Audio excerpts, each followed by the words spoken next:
Hello বন্ধুরা, আসসালামু আলাইকুম। আমরা যারা টেন্ডার রাউটার ইউজ করি, অনেক সময় বিভিন্ন কারণে আমাদের রাউটারটা রিসেট দেওয়ার প্রয়োজন হয়।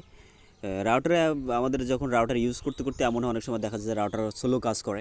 তো সেক্ষেত্রে রাউটারটা রিসেট দেওয়া অনেক ভালো, অনেক প্রয়োজন হয়। আমাদের রাউটারে ইউজ করার ফলে অনেক যে ডাটাগুলো জমে, সেই ডাটাগুলো ডিলিট করার জন্য আমাদের রাউটারটা রিসেট দেওয়ার প্রয়োজন হয়। তো আপনি যদি না জেনে থাকেন কীভাবে আপনার টেন্ডার রাউটার রিসেট দিবেন, তো অবশ্যই আপনি আমাদের ভিডিওটা মনোযোগ সহকারে দেখুন। আমি আপনাদের আজকে খুব সহজেই আপনার রাউটার কীভাবে রিসেট দিতে পারবেন সব কিছু আমি আপনাদের আজকে দেখাবো। তো আর দেরি না করে চলুন ভিডিওটা শুরু করা যাক।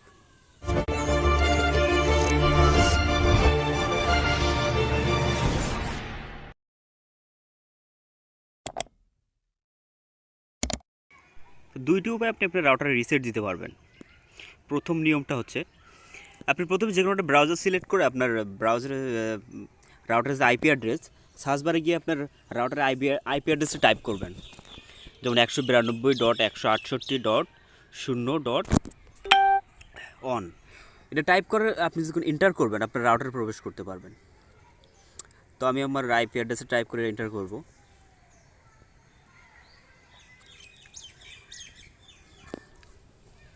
তো আমরা রাউটারে প্রবেশ করলাম। রাউটারে প্রবেশ করার পর এখানে সমস্ত ইন্টারফেস কিন্তু আমরা দেখতে পাবো। রাউটারে কয়জন কানেক্ট আছে, কেমন স্পিড আছে, সব কিছু দেখতে পাবো। তো আমরা যদি একটু খেয়াল করি, আমাদের রাউটারে এখানে যে ডান পাশে যে 3 লাইন ডট আছে, কর্নারে যে 3 লাইন ডটটা আছে, তো আমরা 3 লাইন ডটে যাব।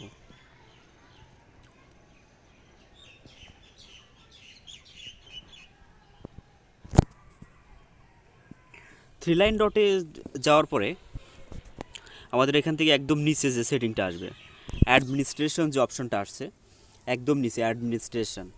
তো আমরা অ্যাডমিনিস্ট্রেশনে প্রবেশ করব।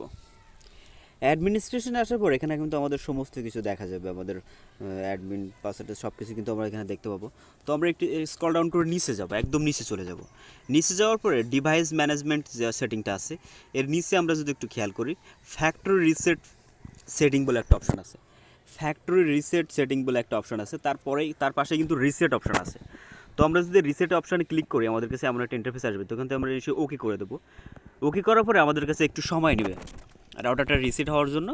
রাউটারের সমস্ত যা কিছু ডাটা সেভ করা ছিল সব কিছু কিন্তু ডিলিট হয়ে যাবে। আমাদের নতুন করে কিন্তু আবার কিন্তু রাউটারটা সেট আপ দেওয়া লাগবে। তো এখানে আমাদের একটু সময় নেবে আমাদের রাউটার রিসেট হওয়ার জন্য। রাউটারটা রিসেট হলে আপনাকে কিন্তু আবার নতুন করে রাউটারটা সেট আপ দেওয়া লাগবে। তো আমাদের 100% হয়ে গেছে, আমাদের রাউটারটা কিন্তু অলরেডি রিসেট হয়ে গেছে। তো এবার আমরা দ্বিতীয় সেটিংটা দেখব, রাউটার রিসেট করার যে দ্বিতীয় সেটিংটা। তো দ্বিতীয় নিয়মটা হচ্ছে, এখানে আপনি আপনার রাউটারে একদম পিছনে যদি একটু খেয়াল করেন, এখানে রিসেট বাটন বলে একটা অপশন আছে। পাওয়ার, আপনি যেখানে রাউটারে যেখানে পাওয়ার লাইন দিয়েছেন, ওই পাওয়ারের পাশে কিন্তু এখানে রিসেট বলে একটা বাটন থাকে। ওই বাটনটা আপনি চেপে ধরে রাখবেন। ওই বাটনটা আপনি 10 থেকে 15 সেকেন্ড চেপে ধরে রাখবেন। চেপে ধরে রাখার ফলে দেখবেন আপনার রাউটারে যে সিগন্যাল, যে লাইটটা জ্বলে, লাইটটা আবার মানে নতুন করে জ্বলা শুরু করবে। আপনার ফোনে যে কানেক্ট ছিল, আপনার ফোন থেকে কিন্তু সমস্ত কানেকশন চলে যাবে। তো সমস্ত কানেকশন চলে যাওয়ার পর আপনি একটু অপেক্ষা করবেন, অপেক্ষা করে আবার আপনি আপনার রাউটারটা নতুনভাবে সেট আপ করবেন। তো আপনি যদি না জেনে থাকেন কীভাবে রাউটার সেট আপ দিতে হয়, তাহলে আমার অলরেডি চ্যানেলে একটা ভিডিও দেওয়া আছে, ওটা দেখে খুব সহজে আপনার রাউটার কিন্তু আপনি সেট আপ দিতে পারেন।